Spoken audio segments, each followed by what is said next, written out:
considerou-me assim. Há alguma responsabilidade ou algum mérito naquilo que nós fizemos em Adão ou em Cristo? Nós sabemos dele que não, né? Nós sabemos dele que aquilo que aconteceu com Adão, nós nem estávamos ainda respirando, então como entender que a gente poderia ser culpado por aquilo que aconteceu? Nós fomos afetados, sim, porém, nós não fomos de forma nenhuma culpados por aquilo que nosso pai Adão fez quando ele desobedeceu ao nosso querido pai. E, obviamente, em contrapartida, também nós não temos nenhum tipo de mérito por aquilo que nós fizemos em Cristo, porque nós não tivemos nenhuma ação a não ser posteriormente. Porém, nós somos tanto prejudicados por Adão, como também nós somos beneficiados por aquilo que Jesus Cristo fez. Como é que Jesus Cristo se classificou para ser o nosso Salvador? Essencialmente, a primeira parte de que Jesus Cristo fez para ele se candidatar é que ele se transformou no segundo Adão. E quando é que ele se transformou no segundo Adão? Ora, foi no ventre de Maria. No ventre de Maria, quando se uniu a natureza humana com a natureza divina, nós estávamos naquela natureza humana e agora nós somos unidos à divindade, e isto é o fundamento do plano da salvação. Nós sabemos que aquela natureza humana, ela era exatamente como a nossa, com tendências ao mal, senão a gente não poderia estar envolvido neste processo. Depois, Jesus Cristo, ele se qualificou, porque ele não cedeu de forma nenhuma a nenhuma tentação, e aquilo que aconteceu com ele, o Ellen White nos diz que pode também acontecer conosco, e nós esperamos que esteja acontecendo pela graça de Deus, no poder da palavra, e também quando ele então cedeu por nós, ele pagou a nossa conta. E quando então ele pagou a nossa conta, nós podemos então esperar estarmos agora com aquela realidade de um dia estarmos na pátria celestial. Como que Paulo fala a respeito da solidariedade corporativa? Quando nós formamos uma unidade corporativa com Adão, e o Adão fez, nós viemos a ser condenados. Toda criança que nasce, ela nasce condenada. Condenada a quê? Condenada a ser dominada pelas tendências do mal, a lei do egoísmo, as tendências a fazer aquilo que não é correto. Porém, quando Jesus Cristo veio e ele obedeceu, nós viemos a ter a possibilidade de nós recebermos as tendências ao bem. As tendências ao mal, elas não são imputadas, quer queira, quer não queira.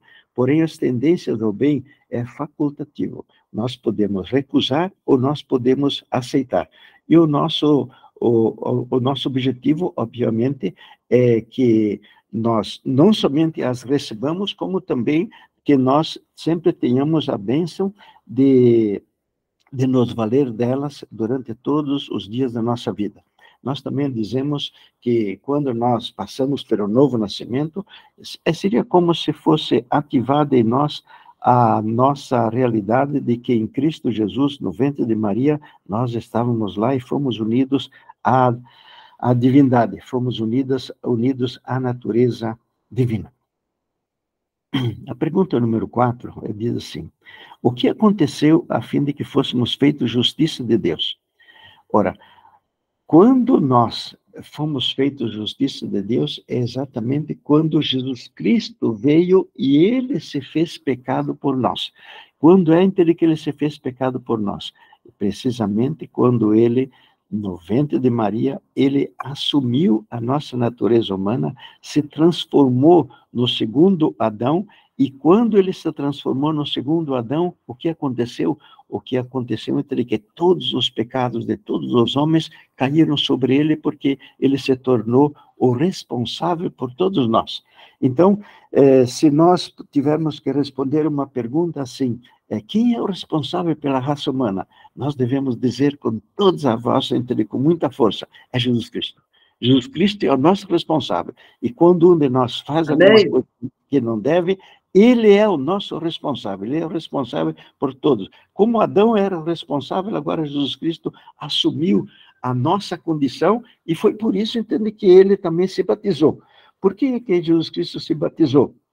Nós sabemos que aquele batismo de João, no Lucas 3:3, nos diz que era um batismo de arrependimento. Jesus Cristo não tinha feito nada errado.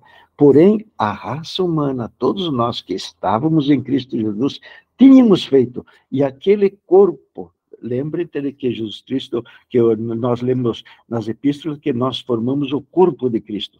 Então, o Jesus Cristo, que é a cabeça, junto com o seu corpo, tinha feito esse conjunto, essa unidade corporativa, tinha feito muita coisa que não devia ter feito. E assim, quando Jesus Cristo, então, se batizou, o batismo de arrependimento, ainda que ele não tivesse feito nada, naquele mesmo ato, todos os seres humanos foram batizados em Cristo, e por isso que o apóstolo, no livro de Colossenses 2:12, ele diz assim, tendo sido sepultado juntamente com ele no batismo. Não entende que se referia apenas ao nosso batismo, porque o nosso batismo é apenas uma confirmação. Nós estamos dizendo, sim, aquilo que Jesus Cristo fez, eu aceito. E quando Jesus Cristo, então, se batizou, toda a humanidade se batizou, porque ele compunha, ele era o cabeça de todo aquele corpo, e todo aquele corpo significava alguma coisa perto de 150 bilhões, 150 bilhões de homens e mulheres que estavam em Cristo Jesus, que formaram aquela unidade corporativa. E, então, as perguntas número 6 diz, ainda existe, então, esta solidariedade, existe ainda esse corpo? Sem dúvida nenhuma. O apóstolo Paulo fala claramente de que vós sois o corpo de Cristo, e seus membros em particular. Então, nós sabemos que a nossa esperança, ela se direciona exatamente por aquilo que Jesus Cristo é e por aquilo que Jesus Cristo fez. E também a solidariedade hoje, entendeu? Ela é tão intensa que Jesus Cristo falou que tudo aquilo que nós tivéssemos feito a alguém, seja ele da igreja, seja não da igreja, se ele é ímpio ou não, qualquer um é irmão de Cristo Jesus, ainda que esta pessoa não saiba ou não aceite ser irmão dele.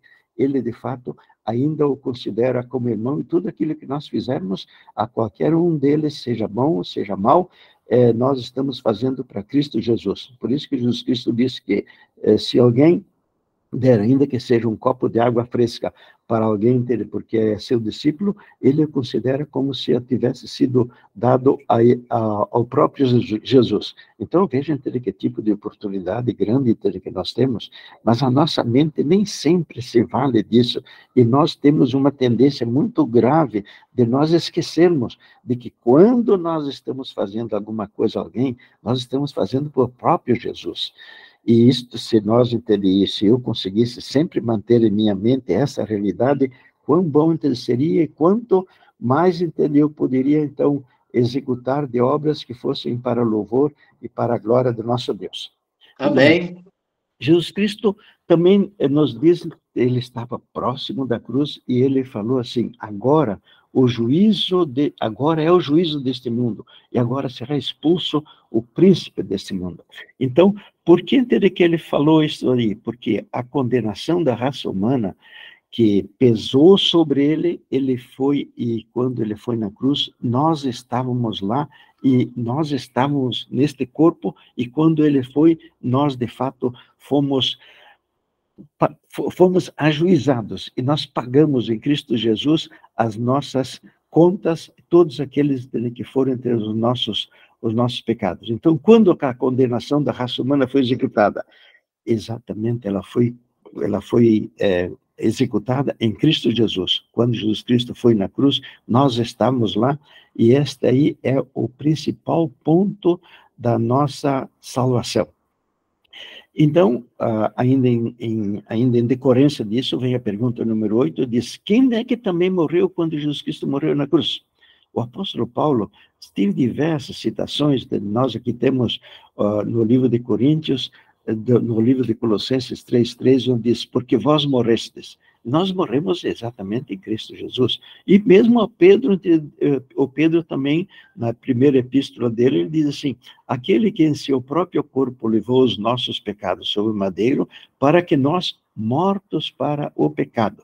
Logo em seguida, então, vem entender a pergunta, o que é que significa que nós estamos mortos para o pecado?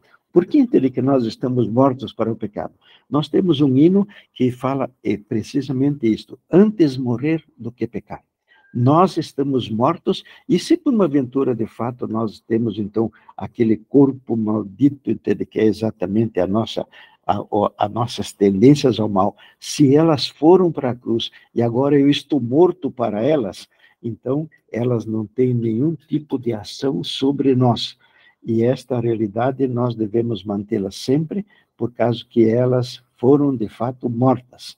O corpo do pecado foi morto, mas ele foi morto mesmo com aquela realidade de um governo que foi deposto, mas que ele está lutando com unha e dente para reassumir.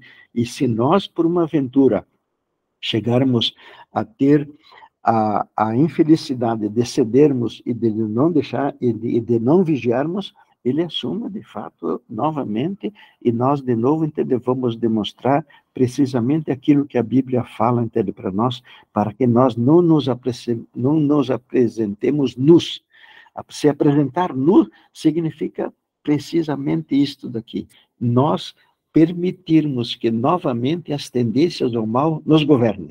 Ou seja, para que nós nos apresentemos com aquilo que somos realmente, porque a nossa natureza humana, ela é perversa e ela nunca vai se converter. Não existe essa realidade de que um de nós agora poderia dizer assim, não, eu sou um homem regenerado.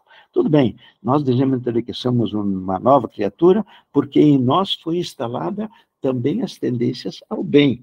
Porém, as tendências ao mal, a nossa natureza humana, o meu ego continua precisamente igual e nunca vai nem piorar e nem melhorar. Ele não pode piorar porque ele já está no fundo do poço. Porém, ele também não pode de forma nenhuma melhorar. A nossa natureza humana é uma má árvore e esta má árvore ela é incapaz de produzir algo que tenha a aprovação do nosso Deus. Agora, na pergunta número 10, nós temos então aquele assunto a respeito do livro de Romanos, e quando nós chegamos lá pelo versículo 14, perto disso em diante, até o 25, nós temos aquela realidade do homem de Romanos 7, que tem sido um tema muito debatido e que tem tido muita controvérsia no mundo cristão, e nós sabemos que esta controvérsia nunca vai se solucionar totalmente. Porém, aqui nós nos direcionamos a um fato. A nossa pergunta é, quantos diferentes sentidos Paulo atribuiu à palavra lei em Romanos 7 e no Romanos 8? E nós ficamos admirados com o voto de confiança que Deus Pai nos dá, porque quando nós lemos na Bíblia, nós vemos que Deus Pai nos coloca diante de situações complicadas, de expressões dele que não são muito fáceis de entender, e ele espera que, de fato, nós tenhamos progresso e que nós consigamos compreendê-las. Então, aqui, o apóstolo Paulo nos coloca 5 sentidos diferentes para a palavra lei. A primeira, ele começa no versículo 1 e diz, ora, não sabeis, irmãos meus, vos falo aos que conhecem a lei. Ele está querendo dizer, eu falo àqueles que conhecem a Bíblia, aqueles que conhecem o Novo Testamento e o Antigo Testamento. Então, por causa de que aqui essa palavra lei significa exatamente o Antigo e o Novo Testamento. Quando Jesus Cristo recebeu a pergunta daquele mestre que falou assim para Jesus, aquele doutor da lei, mestre, qual é o maior mandamento da lei? Jesus Cristo deu a resposta a ele, citando o livro de Deuteronômio 25. Então, ele não estava falando a respeito dos 10 mandamentos, correto? Então, a lei ali significava a lei e os profetas, que era o Antigo Testamento, que era aquilo que existia nos dias de Cristo. Então, o primeiro deste significado da palavra lei é exatamente a Bíblia. O segundo, ele diz assim, sabeis que a lei tem domínio sobre o homem enquanto vive. Nós sabemos, vimos há pouco, que em Cristo Jesus nós morremos. Então, em Cristo Jesus, quando nós morremos, deixamos de viver. E qual é a lei que tem domínio sobre o homem? Não pode ser a lei dos 10 mandamentos, porque a lei dos 10 mandamentos não obriga, ela não tem domínio sobre nós. Quem tem domínio sobre nós é aquela lei daquela condenação que nós recebemos quando nós estivemos em Adão. Quando uma criança nasce, ela nasce sob o domínio da lei do pecado e da morte. Então, agora, ele diz o seguinte, que a lei tem domínio sobre o homem enquanto vive. Mas quando nós morremos em Cristo Jesus, então a lei do pecado e da morte, a lei do egoísmo, as tendências ao mal, elas deixam de existir. E nós lembramos que no livro de Romanos 8:2, nós temos o apóstolo dizendo, agora, pois, nenhuma condenação há para os que estão em Cristo Jesus. Nós sabemos que quando foi escrita a Bíblia, não tinha capítulo e versículo, entendeu? Era tudo entendido direto. E nós, então, vemos que no capítulo 5, ele fala a respeito desta condenação. Mas, no capítulo 8, no versículo 1 e 2, ele então nos diz que nós ficamos livres desta condenação quando nós estamos em Cristo Jesus. Então, qual é a lei que tem o domínio? Exatamente a lei do pecado e da morte. Então, aqui entre nós temos o segundo sentido para a lei do pecado e da morte. Então, até agora nós temos duas. Uma, ele diz, a lei se referindo à Bíblia. Agora, a lei está falando a respeito da lei do pecado e da morte. E o terceiro significado, este é bem simplesinho, porque alguém que lê a Bíblia, ele já percebe, ele diz assim como a mulher está casada, a mulher casada está ligada à lei ao seu esposo, enquanto ele vive.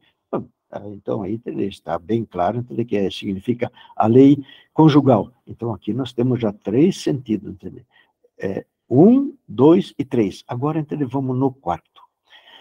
No quarto também, ele é bem simples, bem fácil, porque o próprio apóstolo, nisso daqui, ele foi bem explícito quando ele diz o seguinte, porque quando estávamos na carne, as paixões dos pecados, estimulados pela lei, atuavam em nossos membros para que produzíssemos frutos para a morte. E logo em seguida, ele diz, que diremos então?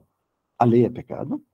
De maneira nenhuma. Entretanto, eu não aprenderia o que é pecado se não fosse pela lei, porque eu não teria consciência do que é a cobiça se a lei não dissesse, não cobiçarás. Então, aqui nós temos o quarto sentido que ele dá à palavra lei, e ele é extremamente fácil de nós compreendermos que está querendo, que ele claramente se referiu à lei dos 10 mandamentos do Êxodo 20.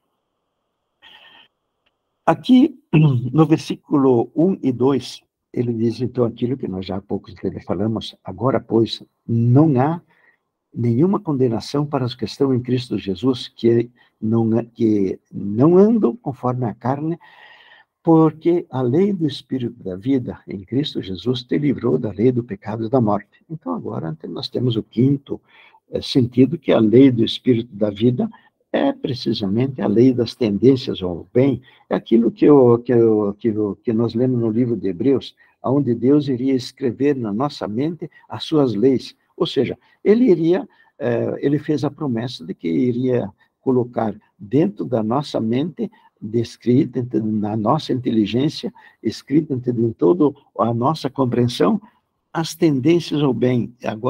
Agora nós, então, temos aquela realidade de termos 2 leis nos governando. Alguém que é convertido, ele tem dentro de si a lei do pecado e da morte, e tem a lei do Espírito da vida, ou seja, ele tem a lei das tendências ao mal e as leis das tendências ao bem.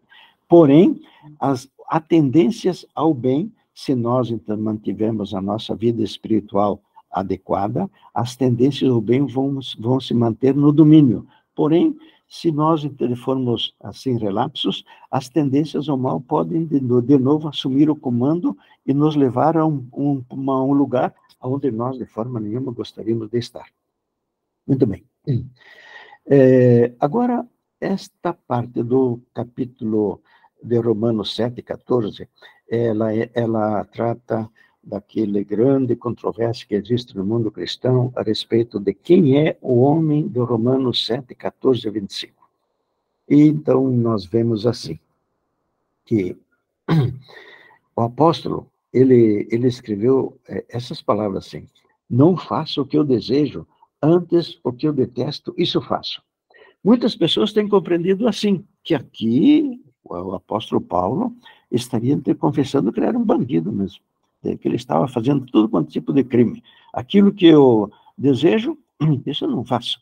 Mas ante aquilo que eu detesto, isso eu faço. Ou seja, eu detesto adulterar, roubar, matar e tal, então eu estou fazendo tudo isso daí. É uma compreensão totalmente equivocada, e ela vem por causa que as pessoas, quando leram, se detiveram nestes versículos e não olharam um pouco adiante. Se a pessoa olha um pouco adiante, no versículo 18 do livro de Romanos, ele diz bem claro o que é que ele estava querendo dizer com estas palavras: não faço o que eu desejo, antes do que eu detesto, eu faço.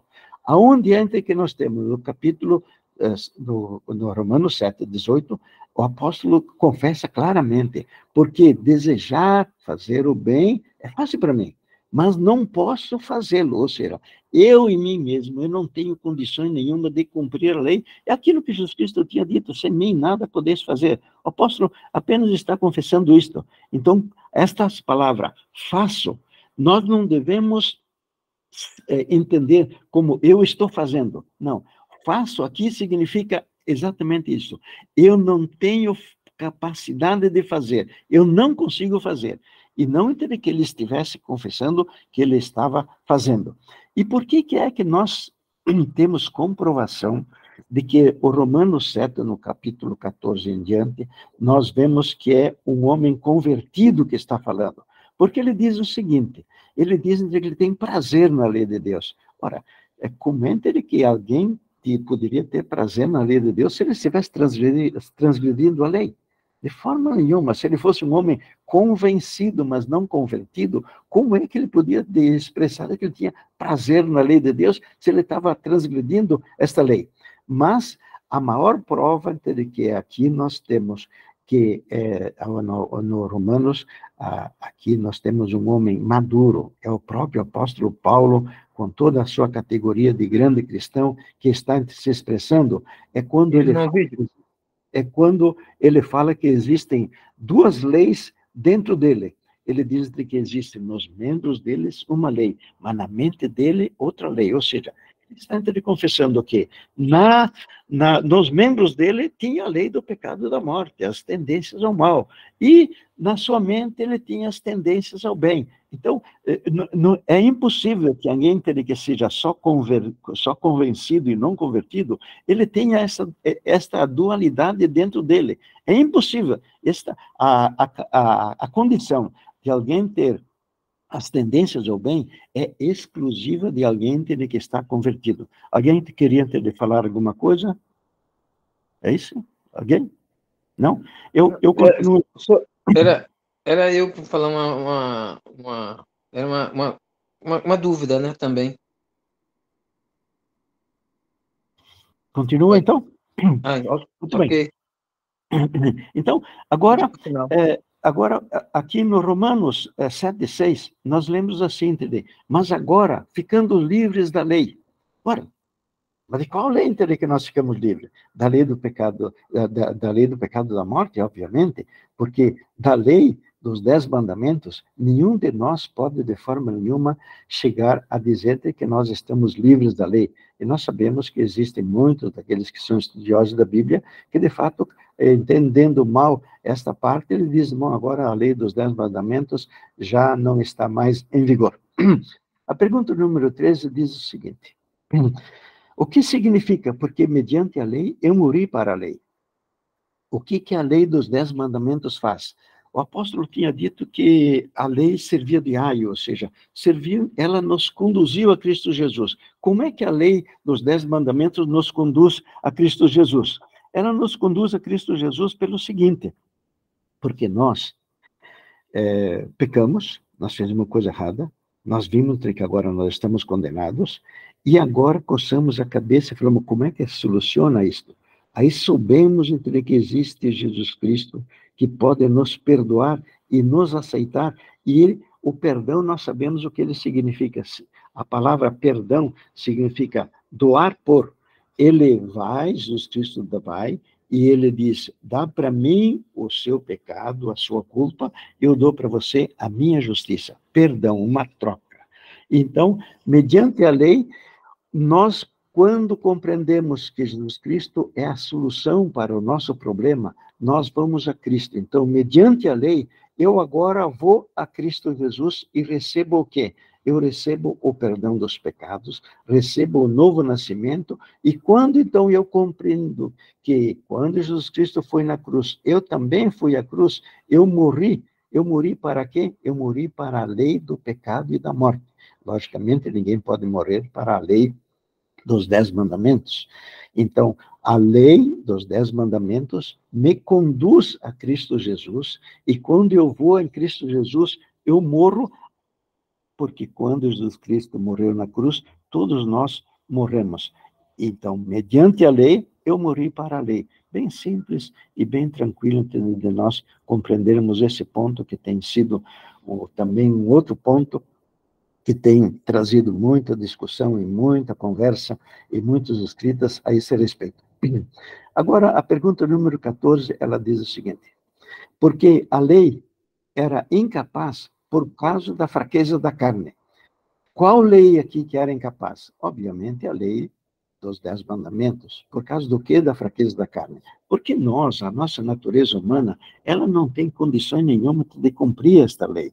Quando alguém vai e fala entre como falaram os israelitas, quando Jesus Cristo foi a eles e falou, ó, se vocês cumprirem a minha lei, vocês vão ser uma nação santa, vocês vão ser um reino de sacerdotes, eles inadvertidamente disseram assim, tudo o que o Senhor falou, entre todos os mandamentos seus, entre nós vamos cumprir à risca. E Deus, então, para que eles viessem a compreender que eles não tinham condições nenhuma deles cumprir, ele então fez aquilo que nós conhecemos como a antiga aliança, aquela que gera para a escravidão. Então, a lei é incapaz, por causa da fraqueza da carne, aquilo que Jesus Cristo falou sobre mim, nada vocês são capazes de fazer. A pergunta número 15, quando foi crucificado o nosso velho homem, o nosso ego? Já vimos, não? Que quando nós morremos na cruz, ele então foi crucificado, e nós devemos nos considerar sempre que nós estamos em Cristo Jesus crucificado, e aquilo que o apóstolo Paulo, no Romanos 7, diz, quem me livrará do corpo dessa morte? Ou seja, quem é que vai me livrar dessa minha situação aqui, de que eu estou preso por este corpo do pecado. O corpo do pecado, então, ele morreu em Cristo Jesus, quando nós fomos à cruz com ele. E quando nós vamos do batismo, nós apenas estamos confessando que nós aceitamos estar em Cristo Jesus. O apóstolo escreveu assim, não sabeis que todos os que fomos batizados em Cristo Jesus, fomos batizados na sua morte, ou seja, aquilo que nós vamos nas águas batismais fazer é precisamente confessar, nós estamos aceitando que nós estávamos em Cristo Jesus quando ele foi na cruz. A pergunta número 16. O que é que precisa acontecer antes da gente viver em Cristo? O livro de Timóteo, no capítulo 2, a segunda de Timóteo 2:11, é bem clara. Ele diz assim, porque fiel é a palavra, porque morremos com ele, também com ele viveremos. Quando Jesus Cristo ressuscitou, nós estávamos em Cristo Jesus, e nós ressuscitamos para a novidade de vida. A novidade de vida é nada mais nós permitirmos que a lei das tendências ao bem, a lei do Espírito da vida, governe agora a nossa vida. E quando é que isso acontece? Precisamente quando nós, na hora que o inimigo vem e ele buzina em nós, para que nós façamos alguma coisa que é ofensiva a Deus, a gente o enfrenta com a palavra de Deus. Agora, então, vigorou em nós a lei do Espírito da vida. Agora as tendências do bem tomam conta, ou, em outras palavras, o que acontece nessa hora? Ora, nessa hora aí, o que acontece é que Jesus Cristo vem viver a sua vida em nós, porque nós temos de Ellen White a afirmação de que, quando nós recebemos a palavra, nós recebemos a Cristo Jesus. E este aí é todo o fundamento do Gálatas 2, 19 e 20, onde ele diz: porque mediante a lei, eu morri para a lei, a viver para Cristo. Agora, eu vivo, não mais eu, mas Cristo vive em mim.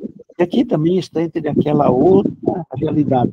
Nós, de forma nenhuma, estamos buscando nos tornar semelhantes a Cristo Jesus, no sentido de que nós, então, vamos tomar a graça de Deus e, pela graça de Deus, no poder da palavra de Deus, nós vamos construir um caráter exatamente igual ao de Cristo. Não, nós não estamos buscando isso. O que nós estamos buscando é que Ele venha viver a vida dele em nós. Quando isto acontece, nós, obviamente, vamos ter a perfeição, não nossa, a de Cristo. Por isso o apóstolo Paulo escreveu assim: que aprove ao Pai revelar seu Filho em mim. Isto que nós estamos buscando, é que as pessoas vejam Cristo nas nossas ações. Ellen White tem outra maneira de expressar esta mesma realidade, quando ela diz o seguinte, que Jesus Cristo está esperando ser fotografado em nós. Ou seja, a nossa função é precisamente permitir que venha Jesus Cristo viver a sua vida em nós. Porque nós sabemos que nós mesmos, a nossa natureza humana, ela é um zero à esquerda e ela nunca vai poder, de maneira nenhuma, se melhorar. Bom, aqui também tem apenas uma pequena lembrança. O que é que nos dá direito de nós estarmos um dia na pátria celestial? Precisamente aquilo que nós fizemos em Cristo Jesus. Em Cristo Jesus nós somos unidos à divindade, nós vivemos uma vida perfeita, nós morremos na cruz, ressuscitamos e estamos agora assentados nos lugares celestiais. Então, hoje mesmo nós estamos lá na pátria celestial, no Santíssimo, porque como adventistas nós sabemos que a partir de 1844 Jesus Cristo passou do lugar santo para o lugar santíssimo, e nós devemos ser conscientes de que nós estamos em Cristo Jesus, enquanto hoje ele está fazendo a intercessão, enquanto hoje ele está fazendo o seu ministério lá no Santíssimo. Por isso o apóstolo diz de que nós estamos assentados nos lugares celestiais. Muito bem. Bom, mas deixa só então eu complementar. Então, aquilo que nos dá direito, aquilo que Jesus Cristo fez. Porém, nós agora precisamos nos tornar dignos. E comente de que eu faço para eu me tornar digno de eu estar lá na pátria celestial, digno da confiança de Deus, digno da confiança dos anjos e de todos os mundos não caídos. Como eu faço para eu atingir esta condição? Precisamente a hora que eu permito que Cristo Jesus venha viver a sua vida em nós, e aqui nós realçamos novamente a grandíssima importância de nós enfrentarmos todo tipo de tentação com a palavra de Deus, seguindo o método de Cristo Jesus. Isto nos torna dignos de nós estarmos um dia lá na pátria celestial. Não significa que nós agora vamos passar a ser aqueles que praticam o quietismo, ou seja, eu cito a palavra de Deus e agora tudo vai acontecer. Não. Quando Jesus Cristo falou em termos de justiça, ele falou aquele que tem fome e sede de justiça. E alguém que tem fome e sede de justiça vai fazer aquilo que Ellen White recomendou. Ela disse que quando nós fizéssemos uma oração, nós devemos fazer todo o empenho para cumprir esta oração. Então, quando nós também fazemos a nossa prece, nós apresentamos a Deus as promessas dele. Senhor Deus, o Senhor falou assim, fugir para os montes. Então, isso é uma promessa que o Senhor fez, então o Senhor está prometendo que o Senhor vai nos levar ao monte. É assim? exatamente assim. Porém, nós devemos fazer todo o empenho para cumprir esta mesma oração que nós fizemos, e assim também com todas as outras orações. Se nós fizermos uma oração pedindo a Deus para que Ele nos dê a bênção de nós termos um apetite, assim, uma alimentação correta, ou alimentação dentro da quantidade adequada, nós, logicamente, devemos ter fome e sede de fazermos esse tipo de realidade, porque, senão, entre nós vamos entrar dentro do quietismo, e o quietismo vai nos levar num lugar entre que nós não vamos ter nenhum tipo de prazer de estar lá. Muito bem. Agora, o apóstolo nos diz, a pergunta número 17, por qual verdade o apóstolo Paulo chama atenção relativamente àqueles que creem em Cristo? A resposta do livro de Colossenses diz bem fácil, né? Porque vós morrestes, e a vossa vida está escondida com Cristo em Deus. E esta aqui é precisamente a fonte da nossa esperança. Quando Jesus Cristo foi vitorioso, nós fomos vitoriosos em Cristo Jesus, então assim a nossa vida está escondida em Cristo. E nós sabemos que esta vida é aquela que nos dá direito de um dia nós estarmos lá na pátria celestial, porque se nós compreendermos que quando Jesus Cristo aqui venceu, nós vencemos, nós podemos dizer a Deus Pai, Senhor Deus, tudo aquilo que o Senhor esperava que de um ser humano, nós, de alguém que fosse leal ao Senhor, nós cumprimos totalmente, desde o dia que eu nasci até o dia que eu morri, eu cumpri a lei perfeitamente, e se ele nos disse assim, quando é que aconteceu isto? Diz, quando eu estava em Cristo Jesus. Quando eu estava em Cristo Jesus, eu cumpri a lei totalmente, e nós estamos perfeitamente capazes de agora reclamar para nós o direito de nós irmos, de nós estarmos lá na pátria celestial. Aqui diz, quando é que Paulo morreu para a lei? Ele diz bem claro, porque mediante a lei morri para a lei, logicamente a lei do pecado e da morte, para viver para Deus, porque com Cristo eu fui crucificado. E nós sabemos que não foi só ele que foi crucificado, toda a humanidade está crucificada, basta que nós aceitemos este fato. Muito bem, a cruz de Cristo nos liberta da culpa, da penalidade, da segunda morte, de nós vivemos sob o domínio da lei do pecado, da sugestão do nosso ego. Que tipo de vida é que agora o crente vai viver? Obviamente, ter uma vida de santificação. E nós vivemos uma vida de santificação é nada mais, nada menos do que nós permitirmos Jesus Cristo vir viver a sua vida em nós. E quando é entre que ele vem viver a sua vida em nós, quando nós, diante de todo tipo de tentação, praticamos o método que deu as vitórias a Cristo Jesus. Quantas vezes é que um cristão deve tomar a cruz e ele morrer? O apóstolo escreveu assim, aqui foi Jesus Cristo que disse assim, ele disse assim, o que deseja vir após mim, negue-se a si mesmo, ou negar-se a si mesmo, eu me nego a mim mesmo, exatamente na hora antes de que o inimigo vem, ele nos convida, ele nos está convidando a todo instante a fazermos aquilo que não é do agrado de Deus, ele toma a sua cruz cada dia e siga-me. Ora, tomar a sua cruz não significa as dificuldades. Alguém poderia dizer assim, eu tenho uma cruz pesada porque eu tenho muitas dificuldades. Não. A cruz aqui que Jesus Cristo está falando é precisamente nós negarmos o nosso eu. E eu nego o eu no momento em que o inimigo me convida a que eu não negue o eu a hora que eu faça alguma coisa que seja de agrado à minha natureza humana, ao meu ego, eu nego o meu eu quando eu enfrento o inimigo, citando a palavra de Deus, e ele então nos dá a vitória. Como é que Jesus Cristo explicou esse princípio da cruz? Ele disse o seguinte, se o grão de trigo caindo em terra não morrer, permanece ele só, mas se morrer, ele dá muito fruto. Quem ama a sua vida, perde. Como é entre que eu amo a minha vida? Quando é entre que eu estou amando a minha vida? Exatamente quando eu cedo ao ego. Porém, ele diz o seguinte, e quem neste mundo odeia a sua vida? Quando é que eu odeio a minha vida? Quando eu não cedo ao meu ego. Então, aqui está muito fácil de nós compreendermos o que significa a importância que existe de nós enfrentarmos o inimigo de Deus citando a palavra de Deus.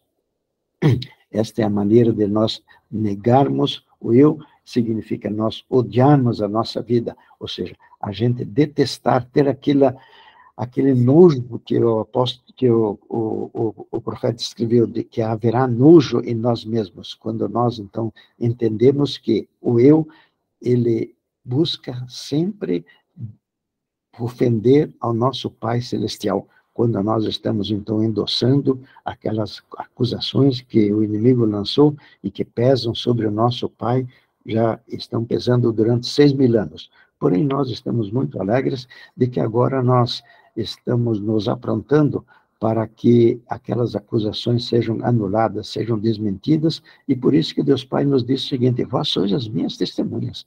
E quando ele falou que nós somos as testemunhas dele, como a palavra dele tem poder de nos transformar, eis que daí nós agora podemos dizer a Deus Pai: Senhor Deus, devido ao poder da sua palavra, quando o Senhor pronunciou isso, o Senhor nos transformou nas suas testemunhas. E se nós tivermos fé nesta promessa dele, porque nós sabemos que todos os mandamentos dele são promessa, então agora nós de fato se nós tivermos fé, esta mesma palavra nos torna as suas testemunhas, e nós sermos uma das testemunhas dele, significa nós pertencermos aos 144.000, e sempre lembramos que Ellen White nos diz o seguinte, que nós devemos fazer orações para nós pertencermos aos 144.000.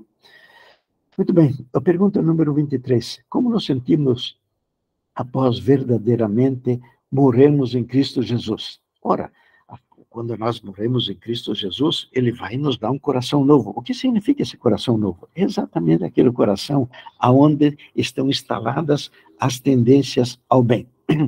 Então, diante desta hora, nós tendo as tendências ao bem, nós vamos lamentar aquilo que nós somos. Nós vamos chorar.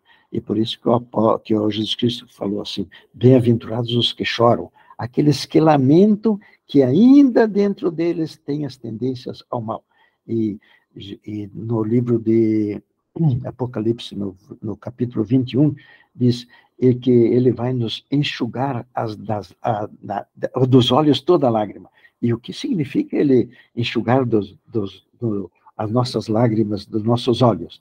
Ele vai eliminar as nossas tendências ao mal. Agora, então, nós não vamos mais necessitar chorar da forma como no Sermão do Monte Jesus Cristo falou, bem-aventurados os que choram. Ou seja, quando nós estamos lamentando a presença das tendências ao mal, nós estamos candidatos a sermos alguém que é feliz, porque a palavra bem-aventurado e feliz são sinônimos. Que tipo de luta o apóstolo Paulo teve contra o seu ego? Ele diz no livro de Coríntios, cada dia eu morro, ou seja, a nossa conversão, ela tem prazo de validade, é como se fosse uma pólice de seguro que ela tem apenas 24 horas de validade. Então, cada dia nós devemos novamente reafirmar as nossas decisões que tomamos no dia do nosso batismo. O que significa cair sobre a rocha e despedaçar-se? Quando que alguém entende cai sobre a rocha? Quando eu compreendo que eu não sou capaz de fazer nada bom, aquilo que o apóstolo Paulo fala, aquilo que eu gostaria de fazer, mas eu não tenho capacidade, eu sou incapaz de fazer. Agora, nós então caímos sobre a rocha, quando nós reconhecemos de que nós somos totalmente incapazes de fazer qualquer tipo de ato bondoso. O ato externo até a gente pode fazer. Porém, o motivo, nós somos totalmente incapazes de criar um único motivo adequado. Então, quando é que eu caio sobre a rocha? E quando é que então eu me despedaço? Eu me despedaço, caio sobre a rocha, quando vem a mim este entendimento, diz, ouve-te, você é um zero à esquerda, aquilo que Jesus Cristo disse, sem mim, meu amigo, você não é capaz de fazer você não é capaz de criar um único motivo que eu possa aprovar. Então, eu caio sobre a rocha e eu me despedaço. Se por uma aventura isto não acontece, na segunda morte, esta rocha vai cair sobre mim, e daí, entendeu, eu vou entender pagar o peso de tudo aquilo que eu recusei em Cristo Jesus. Ele tinha pago todos os meus pecados, e agora, na segunda morte, a rocha cai sobre mim. No livro no Sermão do Monte, Jesus Cristo concluiu o Sermão do Monte falando que daquele que iria construir a sua casa sobre a rocha, e tinha uma outra alternativa de construir a casa sobre a areia. Ora, quando é que eu construo a casa sobre a rocha? Ora, a casa como ele fala depois que bateu as tentações, os ventos e tudo, né? Ele diz claramente de que a casa significa o caráter. Quando é que eu construo o meu caráter sobre Cristo Jesus? Exatamente quando eu aprendo o método de Cristo e eu aplico em todas as tentações, aqui eu estou construindo a minha casa sobre a rocha, sobre a palavra de Deus, tendo fé que quando eu cito um dos mandamentos, ele vai cumprir, ele vai realizar aquela bênção do seu conteúdo dentro da minha mente, ou seja, ele vai criar justiça em mim, ele vai criar obediência em mim. Aqui eu estou construindo a casa sobre a rocha. Agora tem um outro lado intelectual triste, e que, lamentavelmente, a absoluta maioria dos nossos irmãos adventistas, e os nossos irmãos também que também não são adventistas, a absoluta maioria da humanidade hoje está ainda construindo a sua casa sobre a areia ou sobre o ego. Quem é que são estes? São exatamente aqueles que estão na antiga aliança. São aqueles que estão gerando para a escravidão que aquela aliança faz. Né? Eles estão buscando cumprir a lei de Deus com as suas próprias forças. Ele diz, eu tomo a graça de Deus e agora eu vou cumprir. O que acontece? Daí o sujeito vai para casa no dia depois do seu batismo e a esposa pisa no pé dele e ele já perde as estribeiras. E o que aconteceu por isso? Porque ele não aprendeu a construir a sua casa sobre a rocha. E por que ele não aprendeu? Porque, lamentavelmente, este ensino que veio desde 1888 para cá, ele foi abafado, ele foi assim, recusado pela liderança, porém agora está vindo com força. Então eu tenho duas alternativas. Diante de uma tentação, eu posso construir o meu caráter sobre a rocha ou sobre a areia. Se eu não citar a palavra de Deus, automaticamente eu estou construindo sobre a areia, e nisso aqui não existe nenhum tipo de exceção. Então, nós devemos desconfiar muito. Por isso que Ellen White então escreveu assim, que a justificação pela fé era a atitude de Deus, a ação de Deus, de lançar a glória do homem ao pó e fazer pelo homem aquilo que ele era incapaz de fazer. E o que é que eu sou incapaz de fazer? Eu não sou capaz de criar um único motivo que seja aprovado por Deus. Eu preciso da ajuda de Deus. Então, se nós temos a bênção de permitirmos que Cristo Jesus venha viver a sua vida em nós ininterruptamente, eis que daí nós estamos marchando naqueles que estão construindo a sua casa sobre a rocha. Aqui, no 27, existe uma alegação de que alguém diz o seguinte, se a gente então não nasceu pecador, então nós não teríamos um Salvador se não tivéssemos cometido nenhum pecado. Ora, para alguém estar lá na pátria celestial, há necessidade mais do que alguém não ter cometido um pecado, apesar que isso é um absurdo, uma vez que o apóstolo falou que não há nenhum que pudesse se apresentar perante o nosso Deus, a não ser Jesus Cristo, que não tivesse cometido um pecado. Mas para estar lá na pátria celestial, nós precisamos ter prazer de estar lá. Por que entende que as pessoas muitos não vão estar lá na pátria celestial?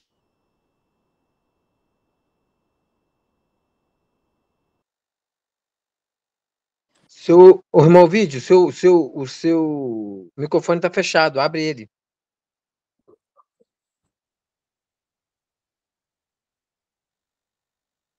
Está fechado ainda. Está fechado, irmão Vídeo. Abre o microfone, por favor.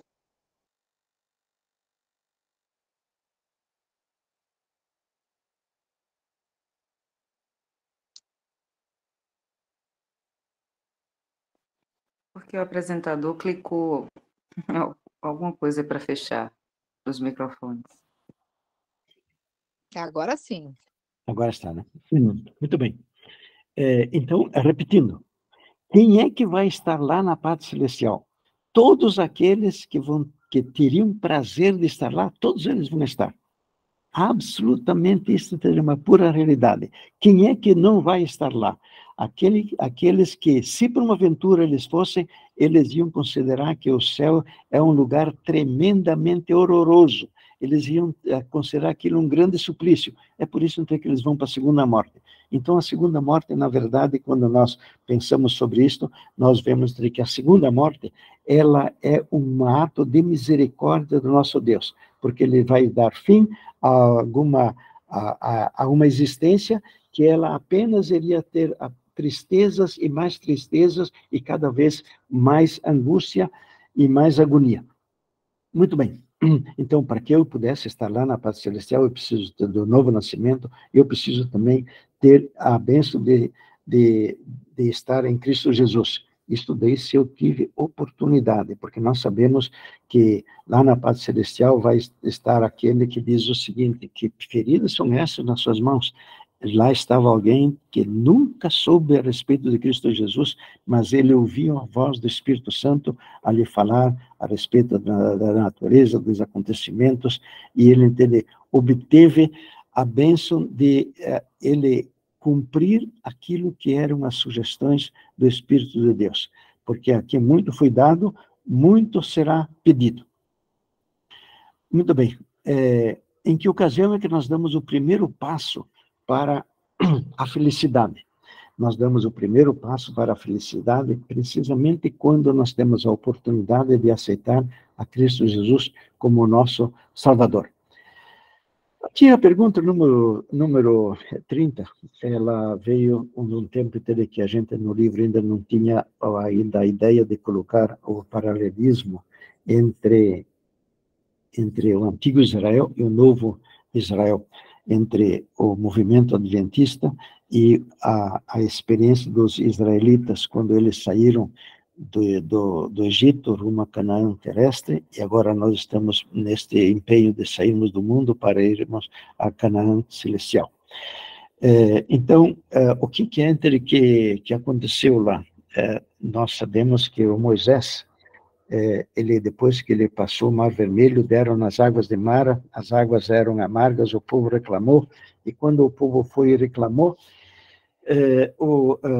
os céus disse, toma aquela árvore, um ramo da árvore, joga lá naquela água, e aquela água ficou, de amargo ficou doce.